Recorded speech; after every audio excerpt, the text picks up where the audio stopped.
राधे राधे सभी को। फ्रेंड, ये रीजनिंग का मॉक टेस्ट 2 है यूपी पुलिस कांस्टेबल वालों के लिए। इससे पहले भी हमने एक मॉक टेस्ट कर लिया है। अगर आपने वाला नहीं देखा है तो उसका मैं आई बटन पर लिंक दे दूंगा, और आप मेरे चैनल की प्लेलिस्ट में जाके वहाँ पे आपको प्रीवियस ईयर क्वेश्चन साथ में मॉक टेस्ट मिल जाएंगे। यूपी पुलिस कांस्टेबल के नाम से प्लेलिस्ट है, आप वहाँ पे सारे प्रीवियस ईयर क्वेश्चन साथ में मॉक टेस्ट देख सकते हैं, उनको भी लगा लेना ताकि आपको एक कंप्लीट आइडिया मिल सके किस प्रकार का पेपर है जो लास्ट टाइम बना था यूपी पुलिस कांस्टेबल वालों के लिए रीजनिंग से। सो आपको कंप्लीट पेपर मिल जाएंगे, जीएस का मिल जाएगा, हिंदी का मिल जाएगा, मैथ का मिल जाएगा। सभी को देख लेना ताकि आपको एक आइडिया मिल जाए किस प्रकार का पेपर लास्ट टाइम बना था। इस वाले मॉक टेस्ट में हम 37 क्वेश्चन लगाएंगे और आपको देखना है आप कितना स्कोर कर पाते हैं। चलते हैं क्वेश्चन की तरफ फ्रेंड्स। और फ्रेंड, अगर आपको डेली न्यूज़पेपर पढ़ना है तो मैंने डिस्क्रिप्शन में व्हाट्सएप चैनल बना रखा है, आप उसको ज्वाइन कर लेना। वहाँ पे मैं डेली न्यूज़पेपर अपडेट डाल देता हूँ तो आप इजीली अपने पेपर पढ़ पाएंगे। चलते हैं क्वेश्चन की तरफ फ्रेंड्स। अगर आप चैनल पर नए हैं, चैनल को सब्सक्राइब कर लेना, बेल आइकन को क्लिक कर लेना ताकि आपके पास सारे नोटिफिकेशन टाइम पे पहुंचते रहे हम जो भी अपडेट डालते हैं। क्वेश्चन फर्स्ट है और आपको पहले खुद से ट्राई करना है क्वेश्चन, उसके बाद ही मेरा आंसर देखना है। यहाँ पे आपको एक स्टेटमेंट दी गई है, इस स्टेटमेंट को पढ़ना है और इसके आधार पे 4 विकल्प दिए गए हैं, तो आपको देख के बताना है कौन सा विकल्प ज़्यादा अनुसरण कर रहा है स्टेटमेंट के साथ। देखो स्टेटमेंट क्या है। आप एक पुलिस अधिरक्षक हैं, नज़दीकी बैंक से ऋण मांग रहे हैं। बैंक प्रबंधक एक परिचित है और वह आपको एक विशेष सौदा प्रस्ताव देता है जिसमें आप ऋण में अधिक राशि प्राप्त कर सकते हैं। यदि आप उसके साथ अतिरिक्त साझा करने के लिए सहमत हैं, आपकी कार्यशैली क्या होगी। तो इसका जो राइट आंसर बनेगा वो बनेगा फर्स्ट वाला, कपटपूर्ण इरादे के लिए प्रबंधक को गिरफ्तार करें। फर्स्ट वाला इसका राइट आंसर होगा। चलते हैं नेक्स्ट क्वेश्चन की तरफ। क्वेश्चन नंबर 2 है और इस क्वेश्चन में आपको क्रम व्यवस्थित करना है। 5 कारों ए, एल, जे, एम और टी की कीमतों की तुलना की जाती है। ए की कीमत सबसे कम है, ठीक है, यानी कि रैंक में सबसे नीचे कौन आएगा, ए आएगा, तो हम बना लेते हैं सबसे नीचे ए आएगा। किन्हीं भी दो कारों की कीमत बराबर नहीं है, मतलब कि किन्हीं भी दो कारों की कीमत बराबर नहीं होने वाली है। आगे पढ़ लेते हैं। जे की कीमत टी एल एम से कम है, यानी कि जे की कीमत जो है टी एल एम से कम है, तो किससे ज़्यादा है, जे की कीमत ए से ज़्यादा है, तो जे जो है ए के ऊपर आ जाएगा। आगे पढ़ लेते हैं। ना तो टी और ना ही एल की कीमत सबसे अधिक है, ना ही टी और ना ही एल की कीमत सबसे अधिक है, तो यानी कि एम की कीमत सबसे अधिक है, एम सबसे ऊपर आ जाएगा। टी की कीमत एल से कम है, टी की कीमत एल से कम है, तो एल पहले आ जाएगा और टी बाद में आ जाएगा। तो कुछ इस प्रकार से ये क्रम बनेगा, देख लो। और आपसे पूछा क्या जा रहा है, कितनी कारों की कीमत एल से कम है। तो अगर आप यहाँ पे देखोगे एल यहाँ पे है और इनसे नीचे 3 कारें हैं, तो इसका राइट आंसर क्या होगा, ऑप्शन फोर्थ वाला, 3 कारों की कीमत जो है एल से कम है। चलते हैं नेक्स्ट क्वेश्चन की तरफ। क्वेश्चन नंबर 3 है और इस क्वेश्चन में आपको बताना है क्वेश्चन मार्क की जगह पे विकल्प में से कौन सा नंबर आएगा उसका चयन करना है। देखो कैसे करेंगे वाला क्वेश्चन। यहाँ पे संबंध दिखा रखा है, के का संबंध है 16 के साथ। तो ये संबंध कैसे बन रहा है, आपको अपोजिट लेटर पता होगा। के का अपोजिट लेटर क्या होता है, पी होता है, और पी कितने पे आता है, 16 पे आता है। तो बस यही संबंध बना है। हम आर को लेंगे, आर का अपोजिट लेटर क्या होता है, आई, और आई कितने पे आता है, 9 पे। तो इसका राइट आंसर क्या होगा, ऑप्शन फर्स्ट वाला। ठीक है, चलते हैं नेक्स्ट क्वेश्चन की तरफ। क्वेश्चन नंबर 4 है और यहाँ पे आपको संबंध स्थापित करना है जिस प्रकार से दूसरे वाला संबंधित है पहले वाले से, जो चौथे वाला किस प्रकार संबंधित होगा तीसरे वाले से, आपको बताना है। देखो कैसे करेंगे वाला क्वेश्चन। यहाँ पे हमें दे रखा है 6 का संबंध है 102 के साथ, और देखो कैसे बन रहा है, यहाँ पे एक कॉमन नंबर लेके आए 17, इस 17 का मल्टीप्लाई किया जा रहा है किसके साथ, 6 के साथ, तो यहाँ से हमें मिल रहा है 102। तो बस यही करना है आपको। हमें दे रखा है 11, तो 11 का संबंध कैसे बनेगा, तो 11 को मल्टीप्लाई करेंगे हम 17 से, कितना बनेगा यहाँ से 187। तो इसका राइट आंसर क्या बनेगा, ऑप्शन थर्ड वाला। तो आप अपना लॉजिक लगा सकते हो, अगर आपके पास कोई दूसरा लॉजिक है तो उससे भी सॉल्व कर सकते हो। बस आपको आंसर चाहिए 187, इसका राइट आंसर होगा। ठीक है, चलते हैं नेक्स्ट क्वेश्चन की तरफ। क्वेश्चन नंबर 5 है और इस क्वेश्चन में आपको श्रृंखला पूरी करनी है। क्वेश्चन मार्क की जगह पे कौन सा पद आएगा विकल्प में से वो बताना है। देखो कैसे करेंगे वाला क्वेश्चन। यहाँ पे देखो संबंध कैसे बन रहा है, जेड का संबंध है किसके साथ, सी के साथ, सी का संबंध है जी के साथ, जी का संबंध होगा नेक्स्ट वाले लेटर के साथ जो हमें पता नहीं है, और इसका संबंध होगा आर के साथ। ठीक है, अगर हम यहाँ पे डिफरेंस चेक करें तो जेड से सी तक के बीच में हमें कितना डिफरेंस मिलेगा, प्लस 3 लेटर का। उसी प्रकार अगर हम सी से जी तक देखें तो यहाँ पे हमें मिलेगा प्लस 4 लेटर का। जी से नेक्स्ट लेटर में प्राप्त करना है और सीक्वेंस क्या चल रहा है, +3 +4, यानी कि आगे सीक्वेंस फॉलो किया जाएगा वो +5 का किया जाएगा। तो जी में अगर मैं 5 लेटर आगे चला जाऊँ तो मैं कहाँ पहुँच जाऊँगा, एल में। ठीक है, और एल से अगर मैं 6 लेटर आगे चला जाऊँ तो मैं आर पे पहुँच जाऊँगा। तो यानी कि हमारी श्रृंखला पूरी हो रही है, 3 4 5 6 इस प्रकार से लेटर आगे बढ़ रहे हैं। तो अगर मैं ऑप्शन चेक करूँ, एल किस किस ऑप्शन में दे रखा है, तो चारों ही ऑप्शन में दे रखा है, तो यहाँ से हम कुछ एलिमिनेट नहीं कर पाएंगे, तो हम आगे चेक करेंगे। तो आगे श्रृंखला कैसे बनेगी, ई का संबंध है जेड के साथ, जेड का संबंध है यू के साथ, और यू का संबंध होगा नेक्स्ट लेटर के साथ, वो हमें फाइंड आउट करना है। और फिर नेक्स्ट का संबंध होगा के साथ। अगर यहाँ पे देखोगे आप, यहाँ पे माइनस की श्रृंखला चल रही है। ई से अगर हम 5 लेटर माइनस कर देंगे तो जेड पे पहुँच जाएंगे, जेड में से अगर हम 5 लेटर माइनस कर देंगे तो हम यू पे पहुँच जाएंगे। तो उसी प्रकार यहाँ पे अगर आप सीक्वेंस देखोगे, -5 लेटर का चल रहा है, नहीं कॉमन नंबर माइनस किया जा रहा है। तो यू में से अगर मैं 5 लेटर निकाल दूँ तो मैं कहाँ पहुँच जाऊँगा, पी पे पहुँच जाऊँगा, और पी से 5 लेटर निकाल दूंगा तो मैं के पे पहुँच जाऊँगा। तो मैं ऑप्शन चेक कर लूँगा, एल और पी कहाँ कहाँ दे रखे हैं, तो एल और पी जो हैं पहले वाले दूसरे वाले में दे रखे हैं, यानी कि ऑप्शन थर्ड और फोर्थ कट जाएगा। हम आगे चेक कर लेंगे श्रृंखला को पूरा करने के लिए। जी का संबंध है के साथ, के का संबंध है ओ के साथ, ओ का संबंध होगा जो लेटर में फाइंड आउट करना है उसके साथ, और इस वाले का संबंध होगा किसके साथ, डब्ल्यू के साथ। यहाँ पे किस प्रकार की सीरीज फॉलो की जा रही है, जी से के तक जाने के लिए मुझे +4 लेटर करने पड़ेंगे, के से ओ तक जाने के लिए भी मुझे 4 लेटर करने पड़ेंगे। तो यानी कि यहाँ पे +4 लेटर्स का सीक्वेंस चल रहा है, यानी कि ओ से नेक्स्ट लेटर प्राप्त करने के लिए +4 करना पड़ेगा। और ओ में अगर मैं 4 लेटर आगे जाता हूँ तो मैं जाऊँगा एस तक। तो यानी कि मेरा LPS जिस भी ऑप्शन में दे रखा है वो मेरा राइट आंसर हो जाएगा। तो फर्स्ट वाला यहाँ से राइट आंसर निकल के आएगा। तो आप देख सकते हो किस प्रकार से यहाँ पे सीक्वेंस फॉलो किया गया है। आपको भी कुछ इसी प्रकार की चीज़ों को ध्यान में रख के चलना है। ठीक है, चलते हैं नेक्स्ट क्वेश्चन की तरफ। क्वेश्चन नंबर 6 है और ये क्वेश्चन जो है कथन निष्कर्ष से आया हुआ है। यहाँ पे आपको कथन दे रखा है, कथन को ध्यानपूर्वक पढ़ना है, उसके आधार पे आपको निष्कर्ष दिए गए हैं और कौन से वाला निष्कर्ष ज़्यादा अनुसरण कर रहा है वो आपको बताना है। तो सबसे पहले हम बनाएंगे डायग्राम, डायग्राम बनाएंगे कथन को पढ़ते हुए। कुछ लाइट तो पंखे हैं, कुछ लाइट क्या है, पंखे हैं। ठीक है, कुछ लाइट को हम एल लिख लेते हैं, कुछ लाइट क्या है, पंखे हैं। ठीक है, ये हो गया फैन। आगे क्या बोल रहा है कथन, सभी पंखे स्विच हैं, सभी पंखे स्विच हैं, यानी कि पंखे जो हैं स्विच में चले जाएंगे एस। आगे क्या बोल रहा है, सभी तार लाइट्स हैं, सभी तार क्या हैं, लाइट्स हैं, यानी कि लाइट्स के अंदर तार चली जाएंगी वायर। निष्कर्ष पढ़ लेते हैं, सभी तार पंखे हैं, सभी तार पंखे हैं। क्या तार और पंखों में कोई सीधा संबंध दे रखा है कथन के अंदर, नहीं। तो यानी कि पहले वाला निष्कर्ष अनुसरण नहीं करेगा। सेकंड पढ़ लेते हैं निष्कर्ष, कुछ तार स्विच हैं, कुछ तार स्विच हैं, नहीं, कोई संबंध नहीं है तार और स्विच में कथन में, तो इसलिए सेकंड वाला भी निष्कर्ष अनुसरण नहीं करेगा। तीसरा निष्कर्ष क्या बोल रहा है, कुछ लाइट्स स्विच हैं, हाँ लाइट और स्विच में संबंध दे रखा है, यानी कि थर्ड वाला निष्कर्ष अनुसरण करेगा। तो राइट आंसर क्या होगा, ऑप्शन फोर्थ वाला, केवल निष्कर्ष थर्ड वाला अनुसरण करेगा। ठीक है, चलते हैं नेक्स्ट क्वेश्चन की तरफ। क्वेश्चन नंबर 7 है और ये क्वेश्चन जो है कूट भाषा से आया हुआ है। यहाँ पे एक भाषा लिख दी गई है, इसको कूट लिखा गया है, ये भाषा लिखी गई है, इसके लिए कूट लिखा गया है।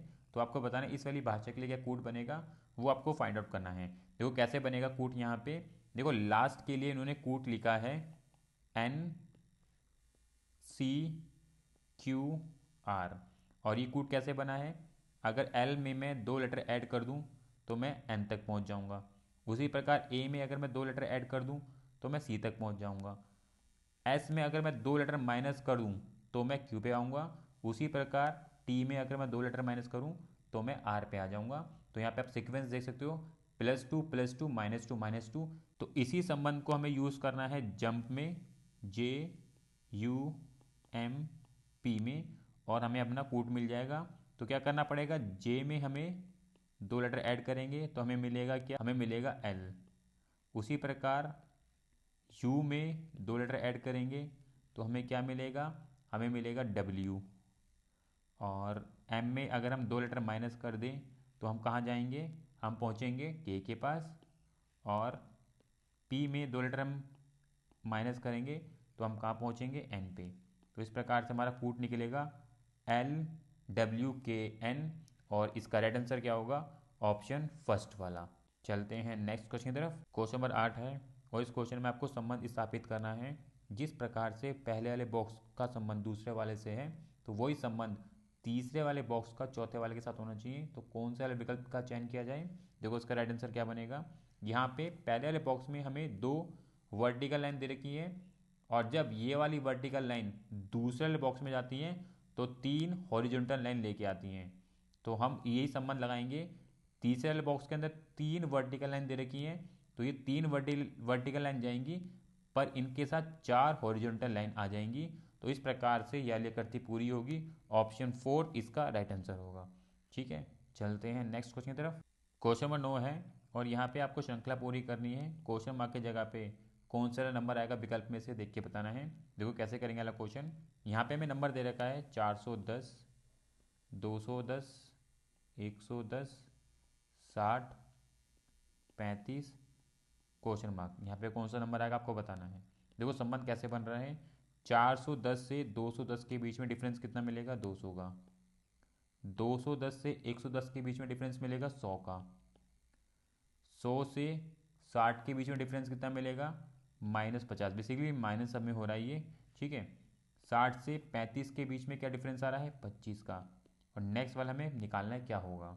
ठीक है, हम आगे भी डिफरेंस चेक करेंगे। अगर हम 200 से 100 तक जाएँ तो क्या करेंगे? यहाँ पे हम कर सकते हैं डिवाइड 2 से। तो अगर हम 200 को डिवाइड करेंगे 2 से तो हमें क्या मिलेगा? 100 मिल जाएगा। उसी प्रकार 100 को डिवाइड करेंगे हम किससे?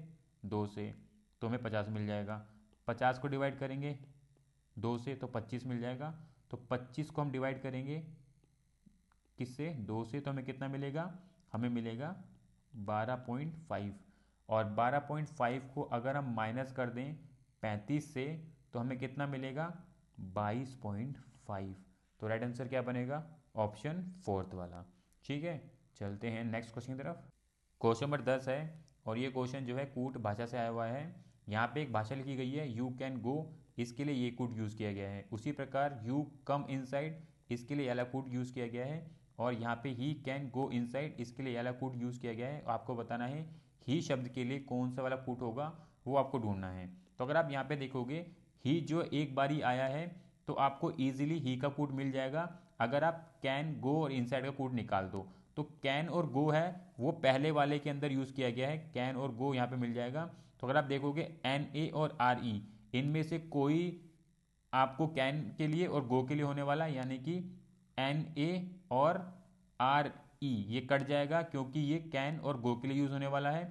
वहीं पे अगर इनसाइड देखोगे, इनसाइड जो है इस वाले के अंदर यूज़ किया गया है और उसके लिए क्या बना है? PE बना है। तो यानी कि PE कट जाएगा, बचेगा क्या? KE। तो ही के लिए क्या कोड यूज़ किया गया? KE। और इसका क्या राइट आंसर होगा? ऑप्शन सेकंड वाला। तो बहुत ईजी है, बस आपको ध्यानपूर्वक देखना है। ठीक है, चलते हैं नेक्स्ट क्वेश्चन की तरफ। क्वेश्चन नंबर 11 है। ये क्वेश्चन भी कथन निष्कर्ष से आया हुआ है। आपको कथन पढ़ते हुए कौन से वाला निष्कर्ष ज़्यादा अनुसरण करेगा वो बताना है। तो अगर हम कथन पढ़ें, कथन क्या लिखा गया है? सार्वजनिक स्थान पर शराब नहीं पीनी चाहिए। ठीक है, कथन निष्कर्ष पढ़ लेते हैं। शराब स्वास्थ्य के लिए हानिकारक है। क्या कथन के अंदर स्वास्थ्य से रिलेटेड बात की गई है शराब की? नहीं। तो यानी कि पहले वाला निष्कर्ष अनुसरण नहीं करेगा। उसी प्रकार शराब की कीमत बहुत अधिक है। क्या कीमत से रिलेटेड बात की गई है कथन के अंदर? नहीं। तो यानी कि सेकंड वाला भी अनुसरण नहीं करेगा। इसका राइट आंसर क्या होगा? ऑप्शन फर्स्ट वाला, ना तो निष्कर्ष 1 और ना ही निष्कर्ष 2 अनुसरण करेंगे। ठीक है, चलते हैं नेक्स्ट क्वेश्चन की तरफ। क्वेश्चन नंबर 12 है और ये पेपर कटिंग से क्वेश्चन आया हुआ है। किस प्रकार की कटिंग पूरी बनेगी बॉक्स के अंदर? तो इसका राइट आंसर होगा ऑप्शन फर्स्ट वाला। बहुत ईजी है, आराम से हो जाएगा ये तो। चलते हैं नेक्स्ट क्वेश्चन की तरफ। क्वेश्चन नंबर 13 है और ये क्वेश्चन जो है ब्लड रिलेशन से आया हुआ है। देखो क्वेश्चन क्या बोल रहा है। एक व्यक्ति ने तस्वीर में एक महिला की ओर इशारा करते हुए कहा, वह महिला मेरे पुत्र के बहन के मामा की एकमात्र बहन है। तस्वीर की वह महिला उस व्यक्ति से किस प्रकार संबंधित है? तो वह महिला संबंधित है पत्नी के रूप में। ऑप्शन 4 इसका राइट आंसर होगा। चलते हैं नेक्स्ट क्वेश्चन की तरफ। क्वेश्चन नंबर 14 है और ये क्वेश्चन भी कथन निष्कर्ष से आया हुआ है। कथन पढ़ना है, डायग्राम बनाना है, कौन से वाला निष्कर्ष ज़्यादा अनुसरण करेगा वो आपको बताना है। तो यहाँ पे जो मैं आपको राइट आंसर बता देता हूँ वो है ऑप्शन सेकंड वाला। दोनों ही निष्कर्ष अनुसरण करने वाले हैं। बाकी आप सॉल्व कर लेना डायग्राम बना के। ठीक है, चलते हैं नेक्स्ट क्वेश्चन की तरफ। क्वेश्चन 15 है, ये भी कथन निष्कर्ष से क्वेश्चन है। देखो क्वेश्चन क्या बोल रहा है, बारिश के बिना फसलें अच्छी नहीं होंगी, फसलें अच्छी थी। निष्कर्ष देख सकते हो, बारिश हो रही थी, क्या ये अनुसरण करेगा? हाँ अनुसरण करेगा, क्योंकि यहाँ फसलें अच्छी हुई हैं, इसका मतलब बारिश हो रही थी। सेकंड वाला पढ़ लो, खाद की वजह से फसलें अच्छी थी। खाद के बारे में कथन में कोई बात नहीं की गई है, तो इसलिए सेकंड वाला निष्कर्ष अनुसरण नहीं करेगा। तो इसका राइट आंसर क्या होगा? ऑप्शन फर्स्ट वाला। ठीक है, चलते हैं नेक्स्ट क्वेश्चन की तरफ। क्वेश्चन नंबर 16 है, और ये क्वेश्चन जो है कैलेंडर से आया हुआ है।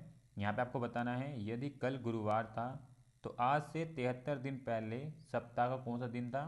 तो गुरुवार हफ्ते में एक बार आता है, और यहाँ पे हमें कितने दिन दे रखे हैं? 73। तो 7 से डिवाइड करेंगे तो हमारे पास 3 रिमेनिंग बचेगा। तो तीसरे दिन पे गुरुवार था, गुरुवार से पहले क्या आता है? बुधवार, और बुधवार से पहले क्या आता है? मंगलवार। तो इसका राइट आंसर क्या होगा? ऑप्शन फर्स्ट वाला। चलते हैं नेक्स्ट क्वेश्चन की तरफ। क्वेश्चन नंबर 17 है, और ये क्वेश्चन जो है वेन डायग्राम से आया हुआ है। यहाँ पे आपको बताया जा रहा है, त्रिभुज जो है नृत्यांगना को दर्शा रहा है, यानी कि डांसर को बता रहा है त्रिभुज। वृत्त जो है अभिनेता को दर्शा रहा है, यानी कि एक्टर को बता रहा है वृत्त। और आयात जो है निर्माता को दर्शा रहा है, यानी कि प्रोड्यूसर को। आयात जो है प्रोड्यूसर को बता रहा है। तो आपको बताना है, अक्षरों का कौन सा समूह उन नृत्यांगना को दर्शाता है जो ना तो अभिनेता है और ना ही निर्माता। यानी कि जो भी सर्कल में आ रहा है वो नहीं लेना है, और जो आयात में आ रहा है वो नहीं लेना है। तो बचा हुआ लेटर क्या बचेगा? बी है। तो इसका राइट आंसर क्या होगा? ऑप्शन फोर्थ वाला। ठीक है, चलते हैं नेक्स्ट क्वेश्चन की तरफ। क्वेश्चन नंबर 18 है, और इस क्वेश्चन में आपको odd one out find out करना है दिए गए विकल्प में। देखो कैसे करेंगे। यहाँ पे हमें दे रखा है 15, और 15 का संबंध दिखा रखा है 222 से। देखो कैसे बनेगा। 15 का स्क्वायर कितना होता है? 15 का स्क्वायर होता है 225। ठीक है, 225 में से अगर हम 3 माइनस कर दें तो हमें कितना मिलेगा? 222। बस यही संबंध लगाना है, पहले लेना है स्क्वायर, और एक कॉमन नंबर ले रखा है 3, उसको माइनस कर देना है। यानी कि 22 का स्क्वायर कितना होता है? 484। इसमें से अगर हम 3 को माइनस कर दें तो हमें मिलेगा 481। ठीक है, 32 का स्क्वायर क्या होता है? 32 का स्क्वायर होता है 1024। 1024 में से अगर हम 3 को निकाल दें तो कितना मिलेगा? 1021। तो उसी प्रकार 70 का स्क्वायर क्या होता है? 70 का स्क्वायर होता है 4900, और 4900 में से 3 को माइनस कर दें तो कितना मिलेगा हमें? 4897। ये मिलना चाहिए था, उन्होंने कितना ले लिया? 96। तो इसका राइट आंसर क्या होगा? ऑप्शन फोर्थ वाला। चलते हैं नेक्स्ट क्वेश्चन की तरफ। क्वेश्चन नंबर 19 है, और आपको यहाँ बताना है ये वाली आकृति किस वाले विकल्प में सन्निहित है, आपको बताना है ये। तो इसका राइट आंसर है ऑप्शन फोर्थ वाले के अंदर ये वाली आकृति सन्निहित है। और यहाँ पे आप देख सकते हो किस प्रकार से सन्निहित है, कुछ इस प्रकार से वाली आकृति इसके अंदर सन्निहित है। ठीक है, चलते हैं नेक्स्ट क्वेश्चन की तरफ। क्वेश्चन 20 है, और ये क्वेश्चन डाई से आया हुआ है, और आपको बताना है 3 के विपरीत कौन सा नंबर आएगा। देखो कैसे करेंगे वाला क्वेश्चन। सबसे पहले हम फिगर 1 और फिगर 2 को देखेंगे। इसके अंदर कॉमन नंबर हमें दे रखा है 5। तो हमेशा ध्यान रखना है, जो भी कॉमन नंबर दे रखा हो उसे लेके और क्लॉकवाइज चलना चालू करेंगे। यानी कि 5 3 4। फिगर 2 में जो 5 है वहाँ से क्लॉकवाइज चलना चालू करेंगे। 5 के नीचे 5, 3 के नीचे 1, और 4 के नीचे 2। तो इस प्रकार से हमें 3 के विपरीत नंबर मिल जाएगा 1। इसका राइट आंसर होगा ऑप्शन सेकंड। ठीक है, चलते हैं नेक्स्ट क्वेश्चन की तरफ। क्वेश्चन नंबर 21 है, और ये घड़ी संबंधित क्वेश्चन आया हुआ है। एक घड़ी में 6:45 बजे हैं। मिनट और घंटे की सुई के बीच का कोण कितना होगा? तो ये कोण होगा 67.5 डिग्री। ऑप्शन थर्ड इसका राइट आंसर होगा। ठीक है, चलते हैं नेक्स्ट क्वेश्चन की तरफ। क्वेश्चन नंबर 22 है, और ये क्वेश्चन जो है दिशा से आया हुआ है। आपको ये क्वेश्चन खुद बनाना है, उसके बाद ही मेरा आंसर देखना है। ठीक है, यहाँ पे मैं आपको राइट आंसर बता रहा हूँ, वो है ऑप्शन फर्स्ट वाला दक्षिण पश्चिम। ऑप्शन फर्स्ट इसका राइट आंसर होगा। चलते हैं नेक्स्ट क्वेश्चन की तरफ। क्वेश्चन नंबर 23 है, यहाँ पे आपको एक आकृति दी गई है। इस वाली आकृति से विकल्प में से कौन सी आकृति प्राप्त होगी बनाने पे? तो वो प्राप्त होगी विकल्प फोर्थ वाली। ऑप्शन फोर्थ इसका राइट आंसर होगा। क्वेश्चन नंबर 24 है, और ये क्वेश्चन भी ब्लड रिलेशन से आया हुआ है। तो आपको ध्यानपूर्वक ब्लड रिलेशन बनाना है। यहाँ पे राइट आंसर मैं आपको बता देता हूँ, वो है ऑप्शन फोर्थ वाला बहू। ठीक है, चलते हैं नेक्स्ट क्वेश्चन की तरफ। क्वेश्चन नंबर 25 है, और ये क्वेश्चन जो है दर्पण से आया हुआ है। आकृति के दाईं साइड कोई दर्पण रखा गया है, तो इस साइड किस प्रकार की आकृति दिखेगी आपको बताना है। तो आकृति दिखेगी विकल्प थर्ड वाली। ऑप्शन थर्ड इसका राइट आंसर होगा। क्वेश्चन नंबर 26 है, और ये क्वेश्चन जो है सिटिंग अरेंजमेंट से आया हुआ है। तो आपको क्वेश्चन को ध्यानपूर्वक पढ़ना है, अपना डायग्राम ड्रॉ करना है, उसके बाद ही इसका आंसर करना है। ठीक है, देखो कैसे बनेगा डायग्राम। यहाँ पे क्वेश्चन क्या बोल रहा है, 6 छात्र हैं EFGHI और J एक वर्गाकार मेज के चारों ओर केंद्र के सम्मुख बैठे हैं। तो सबसे पहले हम बनाएंगे एक वर्गाकार मेज। ये हमारी वर्गाकार मेज है। क्वेश्चन क्या बोल रहा है आगे, H जो है E और G दोनों का निकटतम पड़ोसी है। तो H जो है E और G दोनों का निकटतम पड़ोसी है, तो H जो है बीच में आएगा और E और G इन दोनों के बगल में आ जाएंगे। तो E कहाँ आएगा, E हम इधर ले लेते हैं और G हम इसको इधर ले लेते हैं। ठीक है, आगे क्या बोल रहा है क्वेश्चन, I जो है G के बाएं से तीसरे स्थान पे बैठा है। तो I कहाँ बैठा है, G के बाएं से तीसरे स्थान पे। तो G का बाएं बाएं किधर होगा, इस साइड होगा। और I कहाँ बैठेगा, तीसरे स्थान पे। तो 1 2 3, यहाँ पे कौन बैठेगा, I बैठेगा। क्वेश्चन में आगे क्या बोल रहा है, E जो है F के दाएं से दूसरे स्थान पे बैठा है। तो E तो हमें पता है बैठा हुआ है, तो F कहाँ बैठ सकता है, दाएं साइड से दूसरे पे E आ जाए। तो अगर हम F को यहाँ बिठा दें तो दाएं साइड से E बैठ जाएगा। ठीक है, आगे क्या बोल रहा है, J जो है F और G दोनों का निकटतम पड़ोसी है। J जो है F और G दोनों का निकटतम पड़ोसी है, तो यानी कि J यहाँ पे आ जाएगा और G और F दोनों का निकटतम पड़ोसी बन जाएगा J। आगे क्या बोल रहा है क्वेश्चन, G और F दोनों का निकटतम पड़ोसी कौन है, G और F दोनों का निकटतम पड़ोसी कौन है, वो है J। इसका राइट आंसर क्या होगा, ऑप्शन फोर्थ वाला। ठीक है, तो आपको ध्यानपूर्वक डायग्राम बनाना है और उसी के आधार पर अपना आंसर करना है। चलते हैं नेक्स्ट क्वेश्चन की तरफ। क्वेश्चन नंबर 27 है और इस क्वेश्चन में आपको उस विकल्प का चयन करना है जिससे ये समीकरण पूरा संतुलित हो जाए। तो ऐसे क्वेश्चनों को आपको ध्यानपूर्वक करना है, बेसिक कैलकुलेशन होती है, बोर्ड मार्क्स का यूज़ करना होता है। तो यहाँ पे जो राइट आंसर बनेगा बनेगा ऑप्शन फर्स्ट वाला। अगर आप इस वाले विकल्प इस समीकरण में लगा देंगे तो ये समीकरण जो है संतुलित हो जाएगा आपका, और यहाँ पे जो आंसर बनेगा इक्वल्स टू 18 बन जाएगा। ठीक है, तो आप लगा लेना, बहुत ईजी क्वेश्चन है, कोई टफ नहीं है ये। क्वेश्चन नंबर 28 है और ये क्वेश्चन भी कूट भाषा से आया हुआ है। यहाँ पे एक भाषा लिख दी गई है, उसको कूट लिख दिया गया है। तो आपको बताना है इस वाली भाषा के लिए क्या कूट बनेगा, वो आपको फाइंड आउट करना है। तो कूट भाषा से काफ़ी ज़्यादा क्वेश्चन देखने को मिलेंगे, तो इसलिए आपको ध्यानपूर्वक प्रैक्टिस करके चलनी है। और ये जो प्रकार है ना, ये वाला कूट भाषा का, ये काफ़ी ज़्यादा रिपीट हुआ है। प्रीवियस ईयर क्वेश्चन में मैंने कवर कराए थे और मॉक टेस्ट में भी करा रहा हूँ, तो आपको इस वाले पे ज़्यादा फोकस रखना है। देखो कैसे करेंगे वाला क्वेश्चन, यहाँ पे लिखा गया कैब CAB और इसके लिए कूट लिखा गया 75। अब देखो 75 आ कैसे रहा है, सी का अपोजिट लेटर क्या होता है, सी का अपोजिट लेटर होता है एक्स। ठीक है, ये तो पता होगा आपको। उसी प्रकार ए का अपोजिट लेटर क्या होता है जेड, और बी का अपोजिट लेटर क्या होता है वाई। ठीक है, अब देखना है आपको एक्स कौन से नंबर पे आता है। एक्स आता है 24 पे, और जेड आता है 26 पे, और वाई कितने पे आता है 25 पे। ठीक है, अब आप इन सभी को कर देना ऐड, तो यहाँ से कितना मिलेगा आपको, ये मिलेगा 75। तो इस प्रकार से कैप का 75 लिया है, यानी कि कैप के लेटर यानी कि CAB का अपोजिट लेटर और उन लेटर का जो भी संख्या आती है वो लेके उनका ऐड करना है। यहाँ से आपका उनका कूट मिल जाएगा। तो आपको यही कूट का यूज़ करना है FLY में। तो F का अपोजिट क्या होता है, U होता है। L का अपोजिट O होता है। Y का अपोजिट B होता है, हमने पढ़ा था अभी। तो U कौन से नंबर पे आता है, U आता है 21 पे, O कितने पे आता है 15 पे, B कितने पे आता है 2 पे। इन सबको अगर हम ऐड करें तो हमें कितना मिलेगा, हमें मिलेगा 38। तो यहाँ से राइट आंसर निकाल सकते हो आप सेकंड वाला। ठीक है, तो ये प्रकार जो है काफ़ी ज़्यादा पूछा जा रहा है और ये मैंने प्रीवियस ईयर क्वेश्चन में भी कराए थे और यहाँ पे भी करा रहा हूँ, तो इसलिए आपको ज़्यादा ध्यान रखना है। चलते हैं नेक्स्ट क्वेश्चन की तरफ।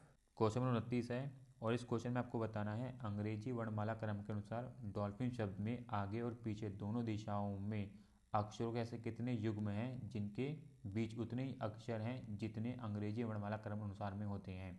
तो डॉल्फिन शब्द में आपको देखना है आगे पीछे किस भी आधार पे वही क्रम होना चाहिए जो अंग्रेजी वर्णमाला में होता है। तो यहाँ पे जो राइट आंसर बनेगा वो बनेगा ऑप्शन फर्स्ट वाला 4। तो आपको 4 ऐसे युग्म मिल जाएंगे जिस प्रकार से अंग्रेजी वर्णमाला में क्रम होता है वही क्रम यहाँ मिल जाएगा आपको। तो चेक कर लेना आप, यहाँ पे राइट आंसर ऑप्शन फर्स्ट है। ठीक है, चलते हैं नेक्स्ट क्वेश्चन की तरफ। क्वेश्चन नंबर 30 है और यहाँ पे आपको कॉम्प्रीहेंशन दिया गया है। इस कॉम्प्रीहेंशन को आपको ध्यानपूर्वक पढ़ना है। इसके आधार पे आपसे 3 क्वेश्चन पूछे जाएंगे, उनके आंसर करने हैं। ठीक है, तो इसको ध्यानपूर्वक पढ़ लेना और यहाँ पे ये क्वेश्चन दिए गए हैं, इनके आपको आंसर करने हैं। क्वेश्चन नंबर 30 है और इसका आपको आंसर बताना है। तो इसका राइट आंसर है ऑप्शन सेकंड वाला, उम्मीदवार का चयन होना। क्वेश्चन नंबर 31 है और इसका राइट आंसर है ऑप्शन फोर्थ वाला। ठीक है, चलते हैं नेक्स्ट क्वेश्चन की तरफ। क्वेश्चन नंबर 32 है और इसका भी राइट आंसर ऑप्शन फोर्थ है। तो आपको कॉम्प्रीहेंशन को ध्यानपूर्वक पढ़ना है, उसी के आधार पर ये तीनों क्वेश्चन के आपको जवाब देने हैं। ठीक है, चलते हैं नेक्स्ट क्वेश्चन की तरफ। क्वेश्चन नंबर 33 है और यहाँ पे आपको आकृति की श्रृंखला पूरी करनी है। क्वेश्चन मार्क की जगह पे कौन सा विकल्प की आकृति आएगी, तो वो आएगी ऑप्शन फर्स्ट वाली। चलते हैं नेक्स्ट क्वेश्चन की तरफ। क्वेश्चन नंबर 34 है और आपको इस क्वेश्चन को अंग्रेजी शब्दकोश के अनुसार व्यवस्थित करना है और बताना है पाँचवें स्थान पर कौन से वाला शब्द आएगा, वो आपको फाइंड आउट करना है। देखो, पहले स्थान पे आएगा तीसरे वाला। ठीक है, पहले स्थान पे आएगा तीसरे वाला, दूसरे स्थान पे आएगा पहले वाला, दूसरे स्थान पे आएगा पहले वाला, और तीसरे स्थान पे आएगा पाँचवें वाला, तीसरे स्थान पे आएगा पाँचवें वाला, चौथे स्थान पे आएगा छठे वाला, पाँचवें स्थान पे आएगा दूसरे वाला, पाँचवें स्थान पे आएगा दूसरे वाला, और छठे स्थान पे आएगा चौथे वाला। तो कुछ इस प्रकार से इसका क्रम बनेगा 3, 1, 5, 6, 2, 4। तो इसका राइट आंसर क्या होगा, मैन्युफैक्चरर, ऑप्शन फर्स्ट वाला इसका राइट आंसर होगा। ठीक है, चलते हैं नेक्स्ट क्वेश्चन की तरफ। क्वेश्चन नंबर 35 है और यहाँ पे आपको odd one out find out करना है दिए गए लेटर्स में। तो देखो कैसे फाइंड आउट करेंगे। यहाँ पे हमें लेटर दे रखे हैं जेड, एक्स, एल, आई और क्यू। अगर मैं इनके नंबर की बात करूँ, जेड आता है 26 पे, एक्स आता है 24 पे, एल आता है 12 पे, आई आता है 9 पे, और क्यू आता है 17 पे। तो अगर आप यहाँ पे देखोगे 26, 24, 12, 9, 17, तो ये चारों नंबर जो हैं डिविजिबल हैं, पर 17 जो नंबर एक अभाज्य नंबर है, ये किसी से भी डिवाइड नहीं होगा। तो इसलिए इसका राइट आंसर क्या होगा, ऑप्शन फोर्थ क्यू वाला। ठीक है, चलते हैं नेक्स्ट क्वेश्चन की तरफ। क्वेश्चन नंबर 36 है और यहाँ पे आपको श्रृंखला पूरी करनी है। क्वेश्चन मार्क की जगह पे कौन सा पद आएगा वो आपको बताना है। तो इसका जवाब आपको देना है, कमेंट में आंसर करना है, देखते हैं कितने बच्चे इसका जवाब दे पाते हैं। चलते हैं नेक्स्ट क्वेश्चन की तरफ। क्वेश्चन नंबर 37 है और फ्रेंड, जिस बच्चे को डेली न्यूज़पेपर पढ़ना है तो उन बच्चों के लिए मैंने व्हाट्सएप चैनल बना रखा है, जिसका लिंक डिस्क्रिप्शन में दे रखा है। आप व्हाट्सएप ग्रुप ज्वाइन कर लेना, जहाँ पे मैं डेली न्यूज़पेपर अपडेट डालता हूँ। ठीक है, तो आपको वहाँ पे डेली न्यूज़पेपर पढ़ने को मिल जाएंगे। तो फ्रेंड, यहाँ पे आपको गलत युग्म बताना है, कौन से वाला यहाँ पे गलत युग्म है। तो यहाँ पे जो गलत युग्म है वो है ऑप्शन सेकंड, जीतू रॉय शतरंज, ये गलत युग्म है। ठीक है फ्रेंड्स, तो फ्रेंड यहाँ पे हमने टोटल 37 क्वेश्चन देख लिए हैं और आपको चेक करना है आपने कितना स्कोर किया है। अगर आप इन 37 में से 28 से 32 के आसपास स्कोर कर रहे हैं तो आप रीजनिंग में बहुत अच्छा कर रहे हैं। बस इसी तरीके से प्रैक्टिस करते रहें, डेफिनेटली इस बारी का आप यूपी पुलिस कांस्टेबल क्वालिफाई कर लेंगे। ठीक है, अभी हम और भी मॉक टेस्ट लेके आते रहेंगे प्रैक्टिस के लिए, तो इसलिए आप चैनल को सब्सक्राइब कर लेना, बेल आइकन को क्लिक कर लेना, ताकि आपके पास नोटिफिकेशन पहुंचते रहें। तो मिलेंगे नेक्स्ट वीडियो में। राधे राधे।